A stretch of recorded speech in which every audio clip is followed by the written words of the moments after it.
집을 막 옮길 수 있는 상황은 아닌데 집에서 뭔가 불편하다라고 생각이 드시면은요, 한번 바꿔보십시오.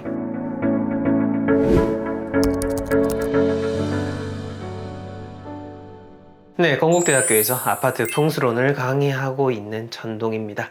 150년의 전통을 이어서 4대의 전통을 이어서 많은 분들에게 풍수를 알려드리고 있고 또 풍수 컨설팅을 해오고 있는데요. 여러분들이 이제 또 새로운 공간으로 가시게 될 텐데, 제가 직접 다녔던 그 사례들을 바탕으로 해서 다시 한 번 더 새로운 집을 구할 때 어떤 측면을 중점으로 둬야 되는지를 말씀을 드리도록 하겠습니다. 물론 진짜 전문적인 내용은 직접 컨설팅을 받으시거나 제가 25년 1학기에 시작하는 그 아파트 풍수론 강의든 그런 정말로 제대로 된 강의를 들으셔야 되겠지만은, 상식적인 차원에서 나쁜 것은 피해 가야 되는 거니까요. 그런 측면으로서 여러분들에게 말씀드리는 거니, 그동안 제 이야기 쭉 잘 들어오셨던 분들은 총정리한다라는 마음으로 들어주시면 좋을 것 같고, 오늘 저를 처음 보시는 분들은 어떤 상식을 쌓는다라는 마음으로 잘 들어주시길 바라겠습니다. 자, 우선 처음 제가 말씀드리고 싶은 거는요, 저희한테 이제 그 컨설팅을 의뢰하시는 분들에게 제가 이야기 드리는 게 뭐냐면은, 어떤 아파트를 어느 정도는 선택을 하셔가지고 저희한테 말씀을 해주셔야 되는데,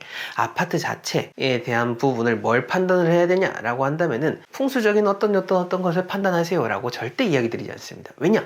그거는 전문가의 영역인 거고요.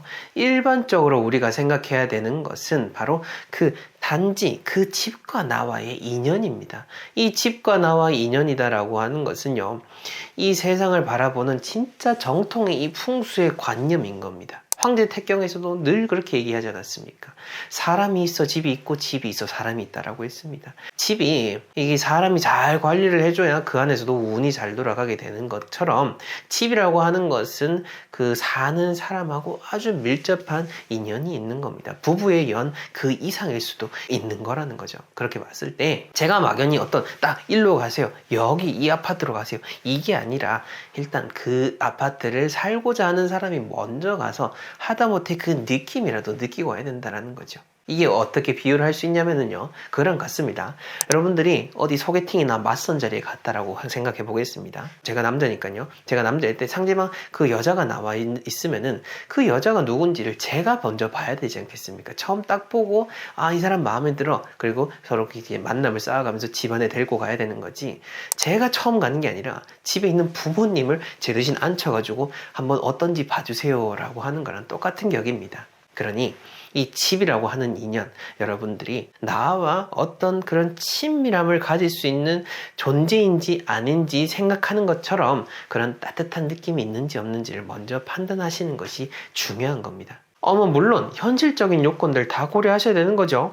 직주 근접이라든지 여러 가지 인프라라든지 시설들이 내가 만족하냐 안 하냐, 그거는 분명히 여러분들이 판단하셔야 되는 거고, 그 이외에는 어떤 느낌에 대한 부분으로서 여러분들이 생각을 하시라는 겁니다. 그 점을 이야기 드리고 싶고요. 자, 그 다음 두 번째로는요, 서울에 대한 이야기를 한번 해보려고 합니다. 아마 이 영상을 보시는 분들의 아마 절반 이상은 서울에 사시는 분들일 것 같은데, 저 같은 경우에는 아까 말씀드렸던 것처럼 진짜 전국의 많은 지역들을 다 다니고 있잖아요. 다 다니고 있다 보니까 지역마다 정말 어떤 그런 도시의 모습이라든지 주거에 대한 생각들이 천차만별입니다. 그럼에도 불구하고 현재 우리나라가 큰 주택난을 겪고 있고 여러 가지 사회적인 문제를 겪고 있는 대표적인 것이 바로 서울로 집중이 되고 있는 측면인 거죠. 서울로 집중이 되고 있으니까 집값은 계속해서 올라가고, 서울에 올라갔던 젊은이들은 시리에 잠기게 되고, 이 청년층들이 동력을 잃게 되는 거죠. 제 주변에 지방에 사는 그런 후배들도 큰 뜻을 품고 상경을 했다가 시리에 빠져서 다시 고향으로 돌아오는 그런 후배들도 참 많이 봤습니다. 왜냐면은 사실 그 서울이라고 하는 지방 사람들은 그 로망이 있거든요. 저 역시나 지방 출신이기 때문에, 그리고 또 서울에서 학교를 다니고 서울에서 살아봤기 때문에 그게 어떤 마음인지를 잘 압니다. 하지만 서울에서 원래 기반을 갖고 살고 있었던 사람들은 사실 어떻게든 또 서울에서 살 수밖에 없으니까요. 어떻게든 살 수가 있게 되는데, 서울의 기반이 하나도 없고 보통의 그런 임금 수준을 받고 새롭게 서울에서 시작을 하는 것은 너무너무 어려운 일입니다. 주거비용 뿐만 아니라 생활비에 대한 부분으로서도 너무 많이 나가게 되는 거죠. 직장이 있어서 서울 간다라고 합니다. 근데 직장은요, 사실 지방에도 있고요. 또 서울에 간들 내 능력에 따라서 좋은 직장 가는 거지, 서울에 있는다고 좋은 직장 가는 거 절대 아니거든요. 근데 많은 사람들은 그 부분을 우리가 간과하고 있다라는 거죠. 그리고 요즘은 지방에 있다라고 해도 지방에 정말 살을 정하는 소도시면 모르겠습니다만은 인구 몇만만 되는 도시만 돼도요, 요즘은 어떤 인프라의 측면에 있어서 저는 거의 동일하다 생각합니다. 저 역시나 작은 충남에 있는 도시에 살고 있지 않습니까? 근데 조금만 나가보면은 있을 거는 다 있고 삶에 있어서 불편함이 없습니다. 그렇게 보자면은 그 주거 공간에 있어서 내가 사회적으로 학습된 것 때문에 가성비가 떨어지는 삶을 사는 건 아닌지에 대한 것을 생각을 해봐야 되는 거죠.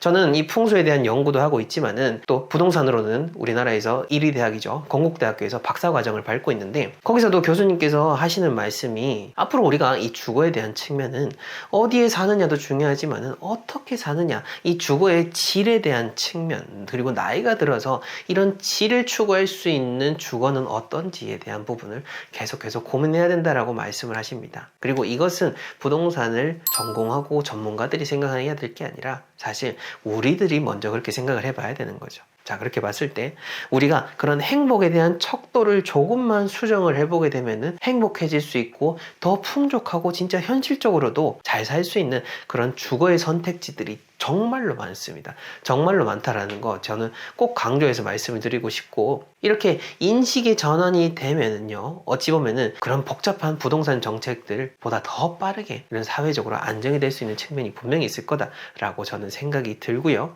아, 풍수를 얘기하는데 뭐 저런 얘기까지 하나 라고 생각하시겠지만은, 사실 풍수라고 하는 거 나 하나만 잘 살려고 하는 것이 절대 풍수의 의미가 아닙니다. 지금 현실에 있어서 나뿐만 아니라 주변 사람들도 다 같이 이런 집으로 인해서 안정을 찾을 수 있도록 하는 그런 선순환의 가치를 담고 있는 것이 풍수이기 때문에 전국을 또 다녀보고 있는 사람으로서 이야기를 드리는 거니까 그 점 한번 잘 생각을 해보시기 바랍니다. 자, 다음으로는요, 우리가 또 주의해야 될 키워드는 바로 숲세권 아파트입니다. 이 숲세권 아파트, 많은 분들 숲에 대한 로망, 이런 자연에 대한 가치를 참 중요하게 생각합니다. 정말 빽빽한 도심에 있으면서도 주변에 공원이 있는지 없는지, 내가 뛰어다니고 자연을 느낄 수 있는 곳이 있는지 없는지에 따라서 그 아파트 자체에 대한 가치가 오르고 내리게 되는 거죠. 근데 공원뿐만 아니라 또 산에 대해서 너무 이게 집착을 하다 보면은 풍수적으로 명확하게 좋지 않은 그런 입지임에도 불구하고 이것은 숲세권이야 라고 하실 수가 있는데요, 가장 대표적으로 어떤 형태냐면은 이런 겁니다. 산이 이렇게 딱 앞을 막고 있어요. 근데 이제 발코니를 기준으로 이쪽을 보게 되니까 앞에 산이 있으니까 발코니를 열면은 숲세권 하면서 여기 프리미엄이야 하고 들어가시는데, 이게 잘못 들어가면 정말 큰일 나는 거죠. 풍수의 원리는요, 정말 상식적인 원리인 겁니다. 여러분들이 어떤 의자에 앉느냐에 따라 편안함을 가지는지를 잘 아실 겁니다. 집도 마찬가지입니다. 집이 사람하고 인연이 맺어지고 어떤 유기체로서 존재로서 생각하라고 제가 처음부터 말씀을 드렸잖아요. 그렇게 보셔야 되는 겁니다. 그렇게 봤을 때 집도 편안함을 느낄 수 있는 곳에 앉혀줘야죠. 마치 내가 편안한 의자에 앉는 것처럼. 자, 이렇게 돼버리면요, 산이 앞쪽을 탁 막고 있지 않습니까? 사람으로 볼 것 같으면은, 만약에 이게 얼굴이라고 보자면은, 앞쪽에 의자가 나를 탁 막고 있는 거지 않습니까? 내가 이렇게 반대로 앉아 있으니까, 여러분들 반대로 이렇게 의자에 앉아 있고, 등받이를 앞쪽으로 하고 있으면은 불편하죠? 계속 오래 못 앉아 있겠죠? 편안함을 못 느끼겠죠? 집도 마찬가지라는 겁니다. 그리고 보통 이 숲세권이다 라고 해서 들어가는 곳에 보면은 이런 식으로 막혀 있는 집들이 많기 때문에, 그래서 더더욱 주의를 하셔야 된다라는 겁니다. 이 기운이다라고 하는 것은 위에서부터 아래로 흘러내려오는 거고요. 내 뒤에서 이 등받이라든지 내 뒤를 받쳐주는 그 단단한 곳에서 기운이 흘러내려와야 내 주거 공간에 영향을 미치게 되고 편안함을 느끼면서 기운이 순환할 수가 있게 되는데, 이것은 반대로 내 앞쪽에서부터 기운이 있으니까 일종의 기운의 역행이 일어나게 되는 겁니다. 그러다 보니까 입지적으로 좋다라고 말씀을 드리기 어려운 거죠. 물론 아파트에 대한 입지를 판단함에 있어서는 풍수적인 요소가 수백 수색까지에 이릅니다. 이거 하나만 가지고 딱 좋다 나쁘다 하기는 어렵지만은 크게 마이너스 되는 측면이 있다라는 것은 여러분들이 생각을 하셔야 되는 거죠. 그러니 여러분들이 새롭게 아파트를 찾으실 때 그 숲세권에 대한 것을 너무너무 집착하시진 마시라. 차라리 내가 어디 살지 모르겠다 싶으면은 평평한 곳, 그냥 평평한 곳 선택하십시오. 그러면은 조금이라도 나쁜 곳은 피할 수 있습니다. 이 산은 잘 활용하면은 나한테 힘이 될 수 있지만은요, 이게 잘못 활용하게 되면은 칼이 될 수 있습니다. 나를 치는 흉이 될 수가 있기 때문에, 그래서 산을 잘 볼 수 있어야 되고, 이것은 전문가의 영역에 맡겨야 되는 거지, 잘못 판단을 했다가는 흉을 맞아서 잘못되게 되는 거죠. 제가 컨설팅 다녀가지고 이 숲세권에 사시는 분들, 많은 분들, 상당수가 다 그 부정적으로 그 삶이 흘러갔었습니다. 그 주거 공간 내에서. 그렇기 때문에 제가 확실히 말씀을 드릴 수 있는 거니까 여러분들도 잘 참고를 하시고요.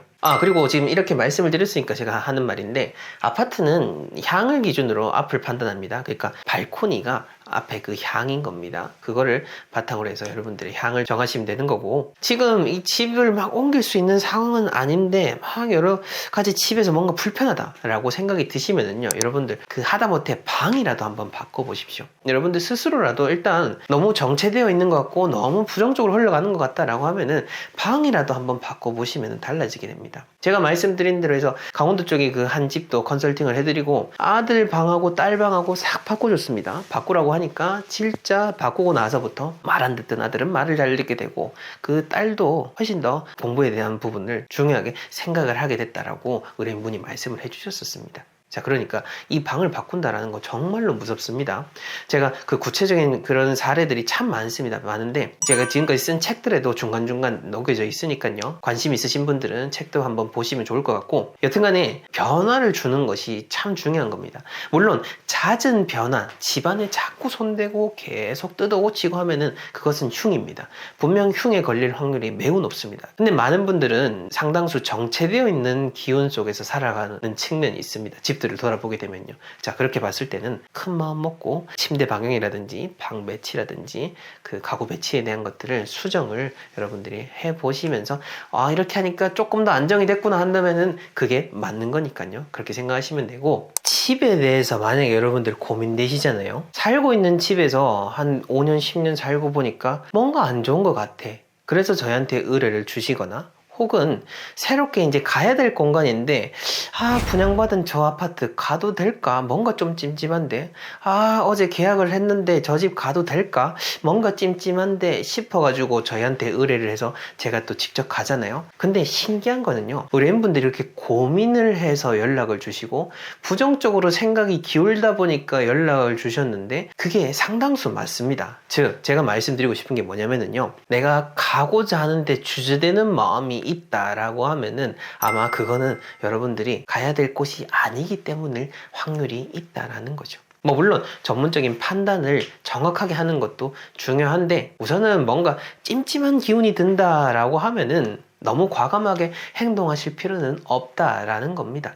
물론 정말 주도 면밀하게 많은 판단을 하셔가지고 결정을 내리신 거면 그렇게 하셔도 되겠지만은, 그게 아니라 그냥 물 흐르듯 흘러가듯이 새 집을 찾고 했는데 근데 막상 가려니까 좀 이상한데 싶으면은 그게 희한하게 잘 맞더라고요. 그러니까 저도 어쨌든 좋지 않은 곳에 가면은 좋지 않다라고 객관적으로 말씀을 드리는 게 제가 제일 의미 있게 생각하는 거고 해야 되는 일인 거거든요. 객관적으로 이야기를 드려야 되는 거니까요. 근데 이미 나쁜 결정을 하고 나서 그거를 물리는 게 참 어렵습니다.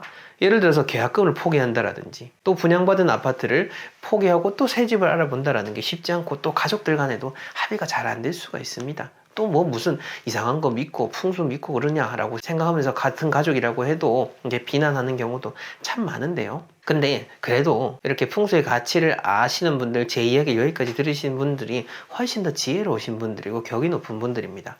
이 풍수의 가치를 이해한다라고 하는 것은 쉽게 말해서 어떤 지적인 능력이 뛰어나고 지혜가 있어야 가능한 일인 겁니다. 왜냐? 우리는 항상 보여지는 것들만 믿고 사회 속에서 주입된 것만 믿는데, 그게 아니라 진짜 그 너머의 가치, 우리가 모르고 이 사회에서는 밝히지 못한 그런 것들을 이해할 줄 알고 내 삶에 차용할 줄 아는 그런 지혜가 있기 때문인 겁니다.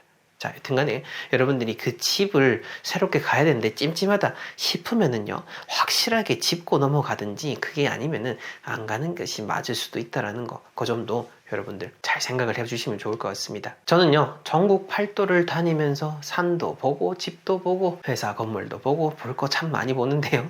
그러면서 어쨌든 저는 이것 자체, 현대인들은 미신이라고 생각했지만은 사실 최상류층의 최고의 문화 중에 하나였던 이 풍수의 가치를 조금이라도 많은 분들에게 제대로 알리는 것을 저의 소명으로 삼고 있습니다. 그렇게 하다 보니 알아주시는 분들이 많아서 이렇게 계속해서 컨설팅도 하고, 또 25년 1학기에 건국대학교에서 또 아파트 풍수론 2기 강의가 열리게 됩니다. 오늘 들으셨던 내용보다 더 전문적이고 보다 더 정말 진정한 의미로서의 학문을 배우고자 하시는 분들, 이를 통해서 여러분들 삶뿐만 아니라 여러분들의 가족들의 그런 운명까지도 바꾸고자 하시는 분들은 건국대학교에서 열리는 아파트 풍수론 강의를 신청해 주시면 분명 여러분들의 후회 없는 선택이 되실 수 있을 겁니다.